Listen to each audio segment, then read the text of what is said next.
ESPN 94.1 FM and AM 930 present The Drive.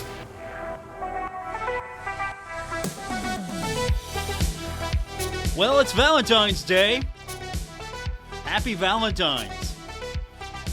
That means nothing here. Welcome to The Drive on ESPN 94.1 and AM 930. We have got you covered until 6 o'clock with our text line at 304-396-TALK. 304-396-8255.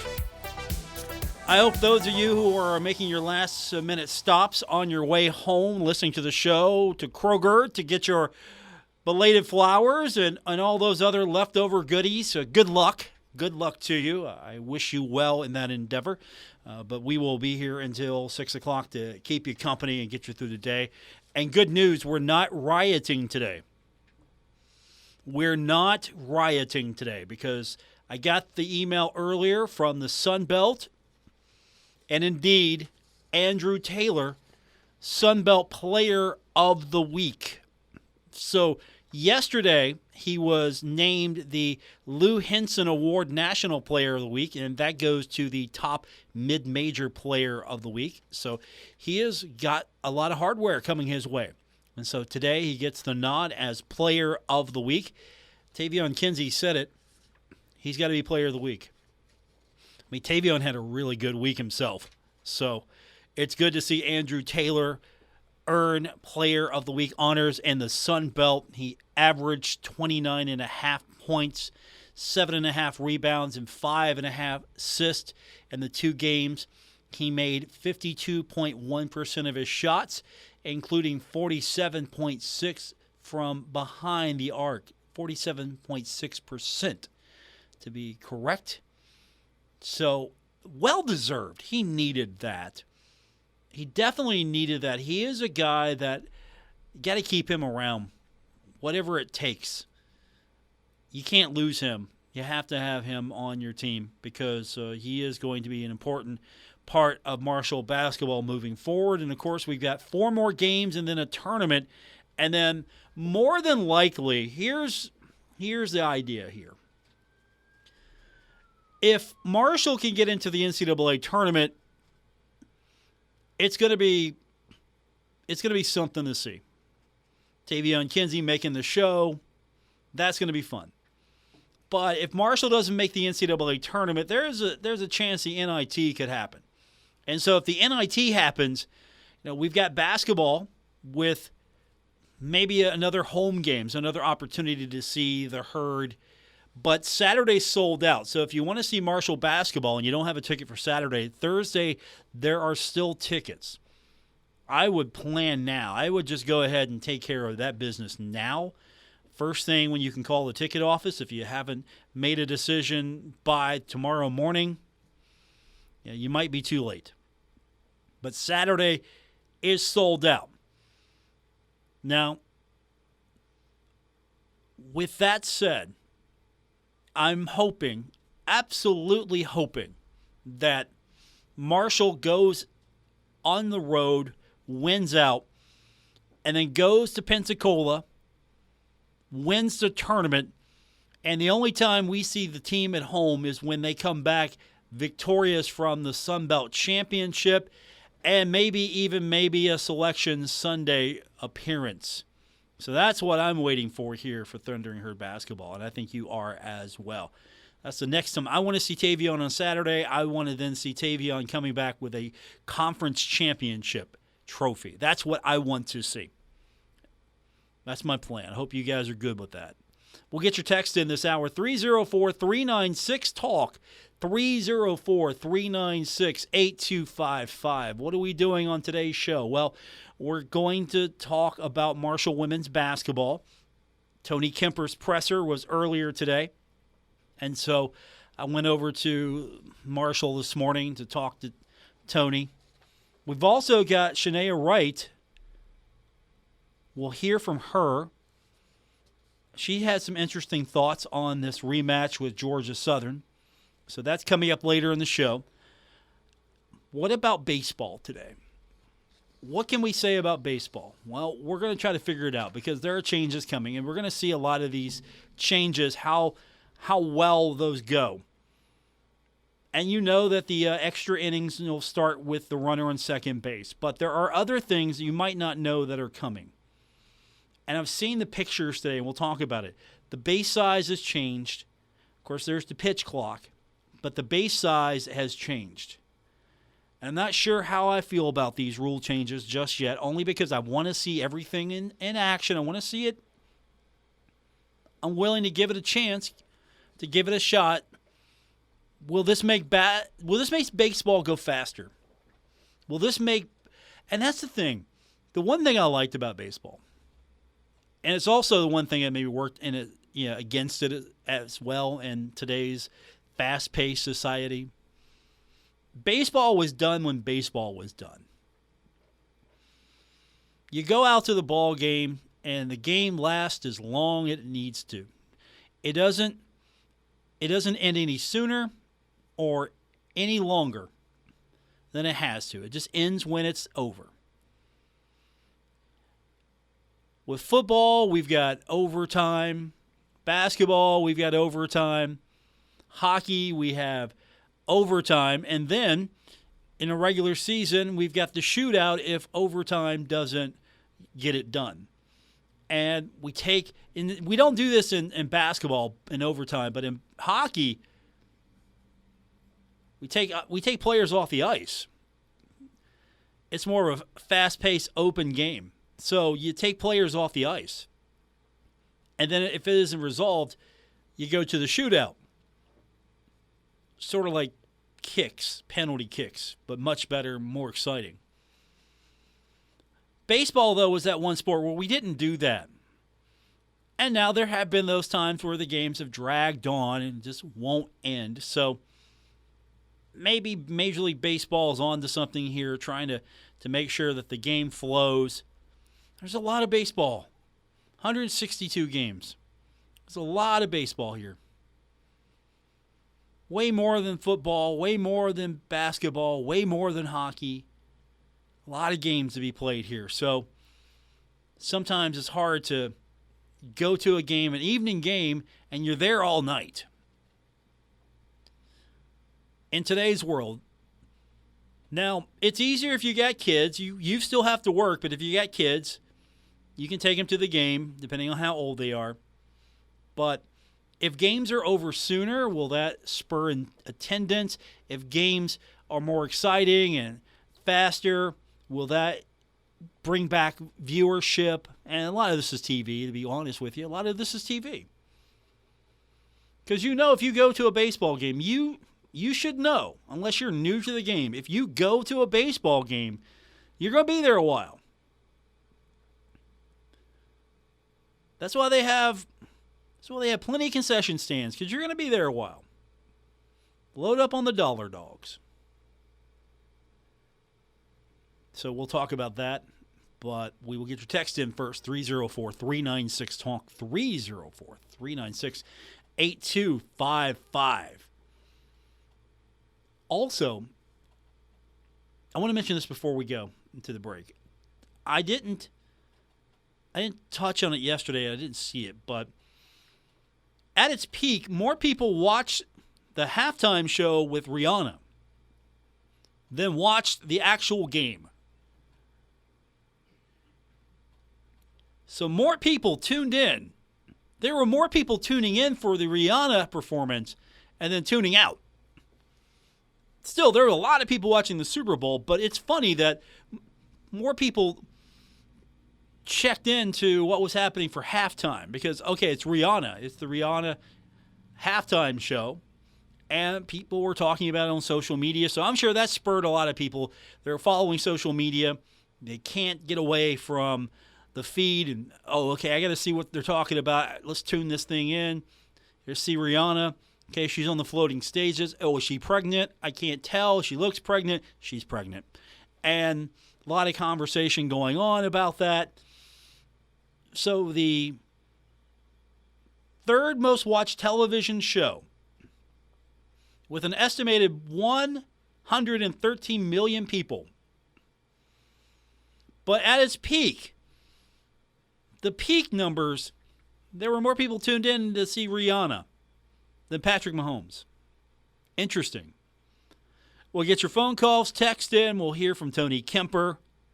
We will talk about these new changes to baseball. All of that's coming up on today's edition of The Drive on ESPN 94.1 and AM 930. This is The Drive with Paul Swann on ESPN 94.1 FM and AM 930. Welcome back to the Tuesday, February 14th edition of The Drive on ESPN 94.1 and AM 930. I'm your host, Paul Swann. You can be a part of the program by texting 304-396-TALK, 304-396-8255. I would, again, wish you a happy Valentine's Day, but I've got a feeling some of you right now are scrambling, heading to your local, Kroger, heading to Kroger possibly to try to figure out what's left. Can I get some discount candy? Can I get some discount flowers? If you're in that, text me if you're in that boat. I want to see if you got photos of that too. If you're in Kroger right now, you're listening to the stream maybe, or you're heading to Kroger, text me. I want to see what they've got left over. And again, we'll take those as well. 304-396-TALK, 304-396-8255. So I was over at Marshall earlier today. Tuesdays have become a standard now for Tony Kemper. Every Tuesday at 10:30, I get a chance to go over and talk to the head coach about the upcoming games. And Thundering Herd losing to Texas State on Saturday, snapping a 6-game win streak, which is okay because the Herd has played well, and I think they can bounce back quite nicely. They don't have to really look at how they lost. They lost to a good team. It wasn't one of those situations where they ran out of gas or they played poorly. It's just if they could have got a couple more stops, a few more stops here or there, they matched up against a pretty good team. So I don't think there's anything really bad to say about the loss on Saturday. But speaking with head coach Tony Kemper, he says that the team is really rounding into form. I thought we played a very good Texas State team pretty well. Script flipped a little bit on us. Our worst quarter was our fourth. That hasn't happened in a long time. We just couldn't get a stop, and I thought we played good enough offense. We scored 19 points in the fourth quarter.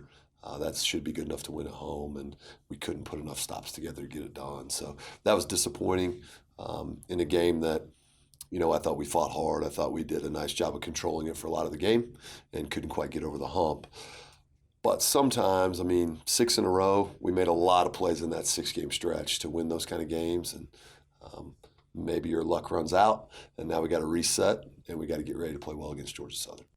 Georgia Southern, the opponent, Thundering Herds on the road, and I also had a chance to talk to Shania Wright earlier today as well, and she talked about staying focused on Georgia Southern when I was asking her about the upcoming matchup. Well, Coach tries to keep us one game at a time mentality, so really we're focused on beating Georgia Southern. They got us at our house, a few weeks ago, so we would like to return the favor. So, we kind of see big picture every day, but we try to take it one game at a time. So right now we're just locked in on Thursday. That's a mentality I asked Coach Kemper about as well. How do you keep these players focused? You've got to look at the big picture because you're 4 games from the tournament, and there's still an opportunity for you to improve your standing. At the same time, you got to lock in on one opponent at a time. And he really doesn't think that this team, it's much of a difficulty. He doesn't think it's really hard to keep it down to, with still keeping an eye on the bigger picture, but keeping it to that one-at-a-time mentality. I think the one game at a time thing isn't that hard to really do, honestly. I don't cloud my own mind on what we have going on. We have people that work ahead on things that matter so that we're prepared when we flip. But right now, it's Georgia Southern's all we can handle, and I think our players understand that too. And I think you heard that in Shania, what they're focused on. So, we talk about. Anybody in this time of year, if you're not paying attention to what things look like and what it means for you in trying to play well in Pensacola, then you don't have a team that's engaged in what's going on. So that stuff's going to go on. But at the same time, I don't think it's hard day in and day out for, as she said, she watched film, the things that we have to work on. Their mind is on that stuff, so we play well on Thursday. And then hopefully that happens, and then you flip and you do it again Saturday. Another follow-up question to Shania Wright was asked about staying focused on that big picture. And I thought it was interesting enough to play. She really, I think, honed in on it, zeroed in on, what it is really they're trying to do here. We definitely talk about the big picture. We see the big picture. We know we dropped a big one on Saturday. We could have made it into the top 4. We know we fell in the standings. I think that it's something that's talked to us about. It's something that we're all aware of in the back of our minds. But conference we got 4 teams to go through before we get to conference. So, like I said, we really just want to take it one game at a time. Shania Wright talking to her earlier today at Marshall women in action on the road against Georgia Southern. So what's changed about them? Wright said that they're good. Nothing's really changed about them. They're still good. They're a good basketball team. I think that was true when we played them. I think it's true now.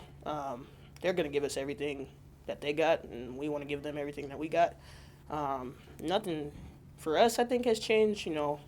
Our game plan is going to be the same, and it really just matters about what we do, not really about what they do. One thing she did talk about, something that they've focused on, that she even came and saw film, so it was fresh in her mind. One thing that Marshall needs to do better, Shania said that they just got killed in transition last time. We got killed in transition. I just watched some film actually on how we got killed in transition. So we're gonna focus on slowing them down in transition. Our half-court defense, I think, is, if you guys watch our games, it's pretty solid. So I think we can beat anyone when we keep them in front of us. So we can't let them get easy baskets in transition like that. So limit those. We'll see where we're at the end of the game. And when talking to Coach Kemper earlier, what can we expect? Players, they're going to see film. They're going to see things maybe a little differently than coach. So when talking to Coach Kemper earlier, one of the things I had for him was to just talk about what's different, what's changed, what can we expect when Marshall faces off against Georgia Southern again. They're one of the best offensive teams in the country, not in the Sun Belt, in the country. So they really push the ball well. They shoot it at multiple positions, shoot it fast. Sometimes, I think in the first game we were surprised by that. Sometimes you can show film and you kind of believe it when you experience it. Oh, okay, I got you. She's going to shoot that thing. I thought she might, but she did. And they made a couple shots like that where, most teams in the space we had them don't shoot it. Georgia Southern does, and they shoot it with confidence. They shoot it with confidence for 40 minutes. And so great offensive team, and that's really no disrespect on their defense. They just play super fast, so they're going to score a lot of points. And so we'll have to be we've got to do better than 83 points. I mean, I think if we go down there expecting to outscore them at their place, I think that's a bad situation to get into. Thundering Herd's done that before. They've gone in, gotten down, and then try to outscore you in the fourth. And I'm sure that the Herd would like to play from the front more. But Marshall still has that ability. Get down in a hole. Maybe something kicks in. The adversity causes something to kick in. And so Shania Wright talked about just how the Herd comes back against teams, especially coming back last time against Georgia Southern. But I don't think that's the game plan for the Thundering Herd. I think if you talk to anybody on our team, we know to never count us out. Fourth quarter, for some reason, we are a great team in the fourth quarter. And I just think that, we look at the score, it doesn't matter. Once we find our rhythm, find who we are, we're a pretty hard team to beat. So we don't like to rely on that because, we like to have strong starts. We don't want to have to come back 20, however big the run was. such like that. And I think maybe if you cut that run to 15, we win that game. So, we want to start strong. We want to finish strong.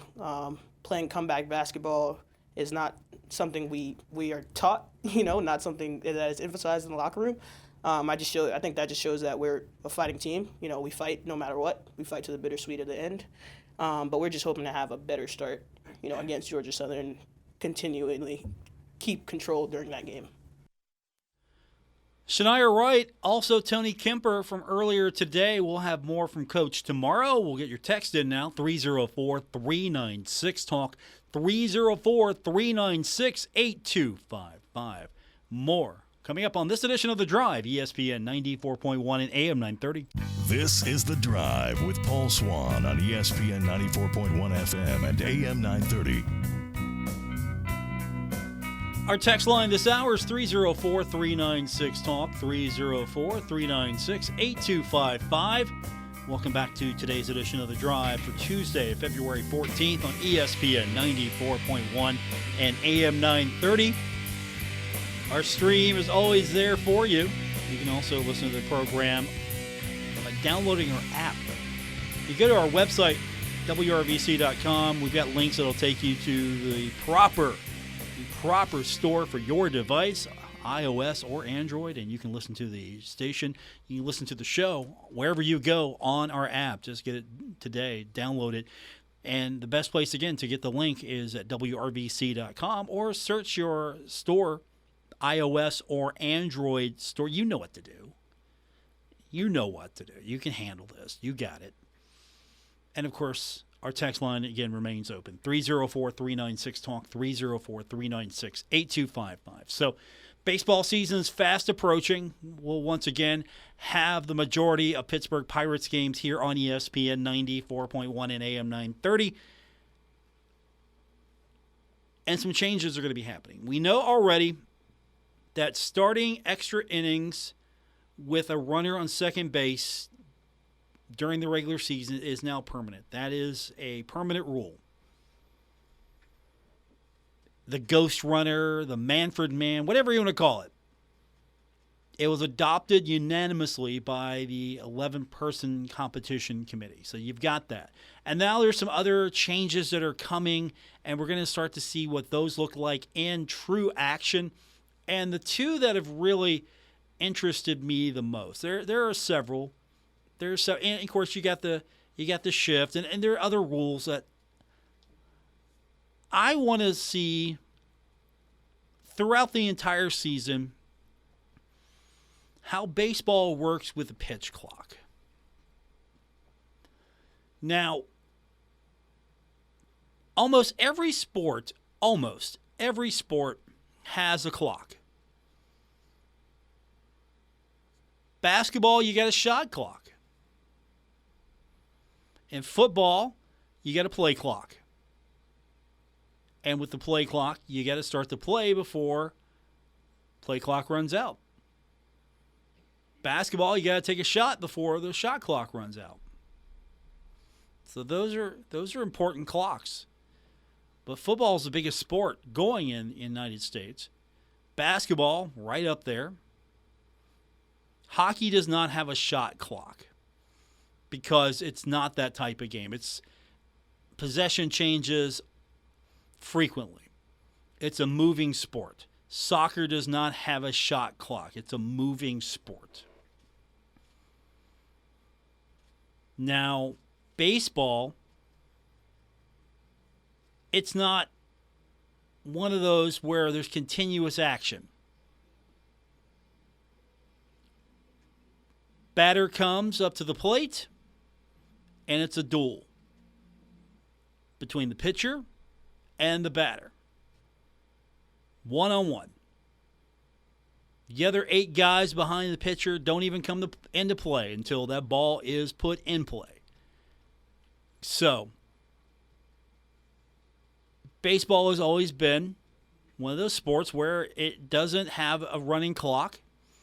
Why would you keep a running clock? You're not counting down. You're not going to end the game. You don't have quarters. You don't have halftime. You just have top of the inning, bottom of the inning. That's it. You have opportunities for both teams. And if the home team leads after the top of the ninth, home team wins. Home team trails after the top of the ninth. Home team gets to finish out. They're both tied. We go in the extra innings. But there's no clock here. There's nothing that says, all right, this game's going to end now.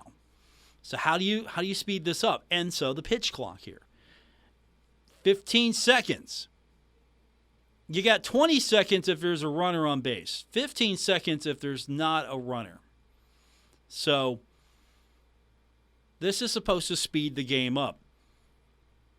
Because these things can drag on. And that's one thing, that's a complaint about baseball. Some people enjoy that. You can just go to the ballpark and the game's over when it's over. You're not looking at it. You're not clock watching. Now you've got to watch the pitch count. Or you got to watch something. Everyone's got something to watch, and now we're throwing in the pitch clock. Try to speed this up. Also, the base size has increased. Base size is from 15 inches to 18 inches. That's a big deal. I think that's a bigger deal, honestly, than the pitch clock. Pitch clock is just going to speed the game up. No loitering out there, No, just, I'll throw it when I feel like it. No, you keep the game going. And so it's going to give an opportunity to quicken the game. But now the base size, completely different here. If you're trying to beat the throw to first base, you got some more room to work with now. Or if you're trying to steal a base, you got more room to work with here.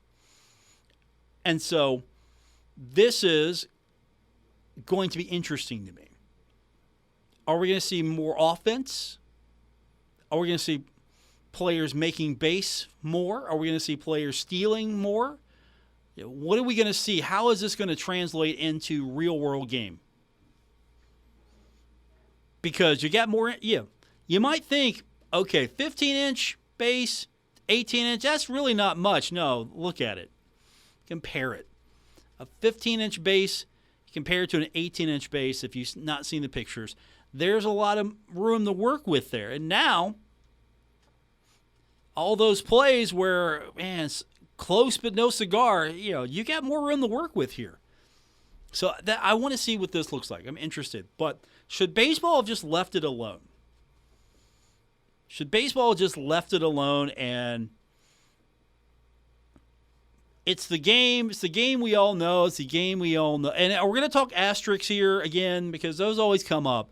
All right, asterisks.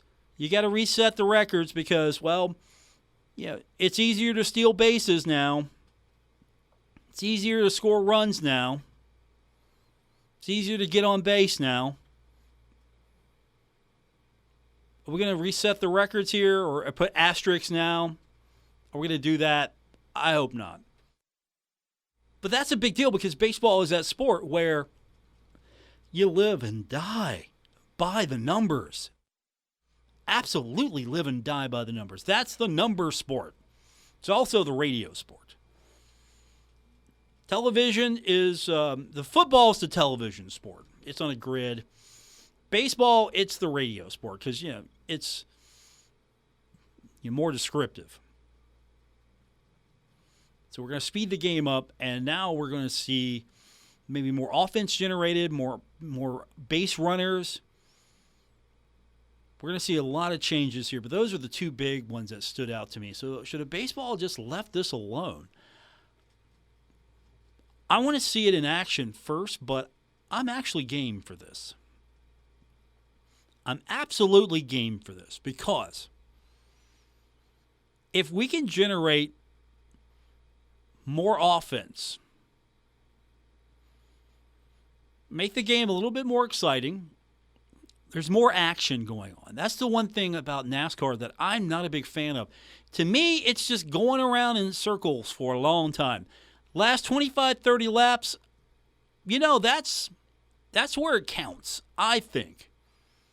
If you've survived that monotonous run if you've got yourself in a position now, of course, some people, they'll tell you that it's that strategy that's exciting to them. For me, it's just running around in a circle. But you get down to that last 25, 30 laps, talking fuel strategy, you're talking tire strategy. Okay, do I pit one more final time? Do I have enough to go? Are the tires good enough? Can I get ahead? Can I get clean air? Do I need to work my way from the middle of the pack? Now's my time. I'm running out of chances here, so I got to make some moves here. All that excitement. That makes it exciting for me. Baseball, you tune in, it's maybe it's a 6-0 game. One team got lucky. Or there's not much action going on. I know we love the shutout. We absolutely love the shutout. And we like pitchers' duels too. But if this generates interest in baseball, because now it's more digestible, you don't have to sit and invest in a whole entire block of time to this. That's the argument I hear from people who like soccer. They tell me, hey, look, we get in, we get all the action, and then we're done. We're not waiting for it to end. Because the Super Bowl was long. It wasn't as long as I'm used to being involved in these games. Like it didn't last forever, but it's amplified by that. And of course also baseball has this ability to not showcase itself at the proper times. How many times have we watched the baseball game go into the late hours, and unless you're on the West Coast, like, look, I got to go to work in the morning. I can't sit here and stay up all night past midnight for this thing, and especially playoffs are the worst. Playoffs are absolutely the worst. But, what if a game started at, say, 6:30, 6:40? We're done by 9-ish maybe? Good game. What do we see that? Would that increase interest in the game? Would that...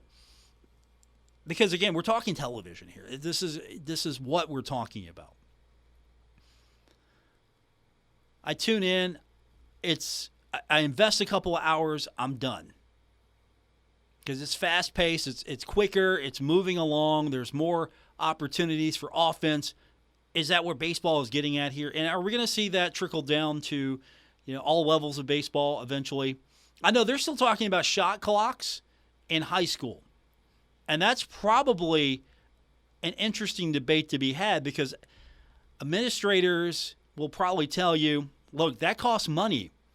We're talking high school here. That costs money. You got to get a shot clock operator. You got to get the right equipment to work with our system here. We can't even get enough people to staff these things, and now we got to invest more into this equipment. And there's always that argument that, okay, this would probably make the game more competitive if you put a shot clock on it. Will a shot clock make high school basketball better? I don't know. Will a pitch clock make baseball better? I don't know, but I'm interested to see.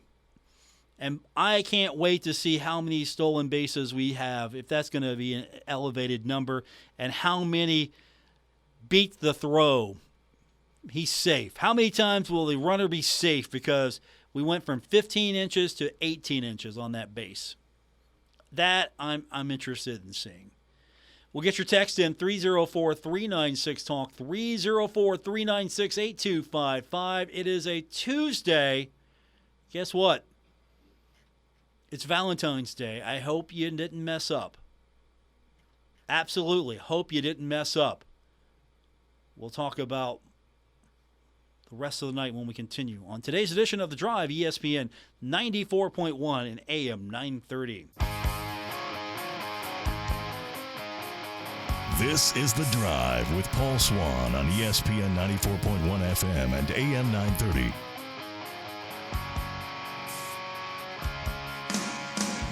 We're wrapping up today's edition of The Drive on ESPN 94.1 and AM 930. You can always download the show if you missed any part of today's program, you can go to our podcast. Apple Podcasts, Spotify, wherever you get your podcast is where you can listen to this edition of The Drive on ESPN 94.1 and AM 930. Our big story of the day, Andrew Taylor named Sunbelt Player of the Week. Yesterday, he was named the Lou Henson National Player of the Week, which is an award for mid-major players. Now, today, Sunbelt Player of the Week. 29.5 points in 2 games, average. 7.5 rebounds, average. Don't forget, he had 33 points in that game on Thursday and 10 rebounds. You had a double-double. Also averaged in the last 2 games 5.5 assists, made 52.1% of his shots in that span. From the three-point line, almost 48%. So, yeah, he's player of the week. So we don't have to riot. I inferred that. I didn't want to cause any problems here, but if he wasn't named player of the week, we needed to have a serious conversation with the people who were in charge of voting in the Sun Belt. So we don't have to have that conversation. No, that's great.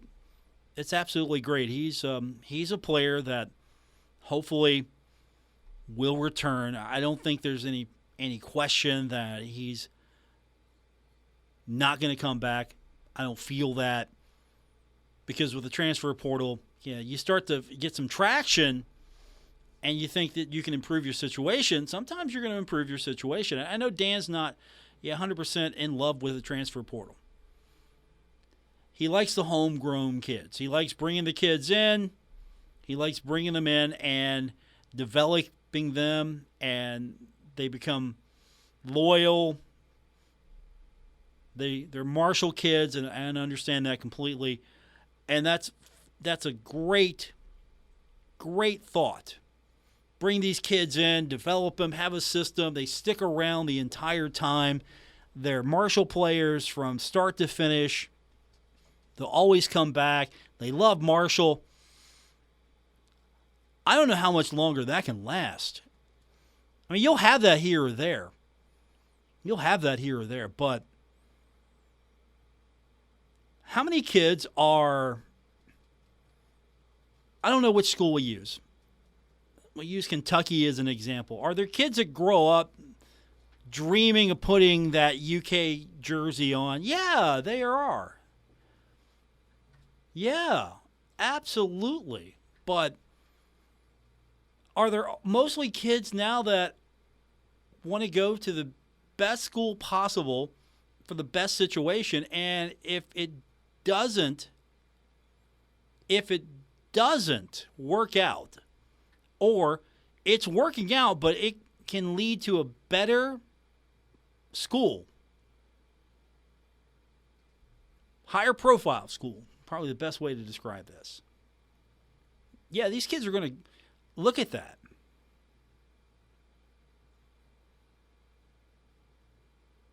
Text line 304-396-TALK, 304-396-TALK. Text about baseball, as we've got new rules. Texter says, different rules for both teams as to when they can use a new pitcher. This is beyond crazy. Next, they will be using WAR Plus to determine which teams get to make what move in a game, like a golf handicap. How can you institute different rules of play for 2 competing teams in the same game? It's beyond ridiculous. Hopefully we will see all this in play in spring ball. That's the thing. I think we're going to see right away what's working, what needs to be adjusted, what might need to be thrown out. And that's going to do it for this edition. Don't forget, you can be a part of the program every day right here, starting at 5:06 on ESPN 94.1 and AM 930. And if you can't, you can always download the podcast, subscribe, follow, whatever your button says on Apple Podcasts, Spotify, or wherever all the finer podcasts are available. Thanks for tuning in. Back with you tomorrow here on ESPN 94.1 and AM 930.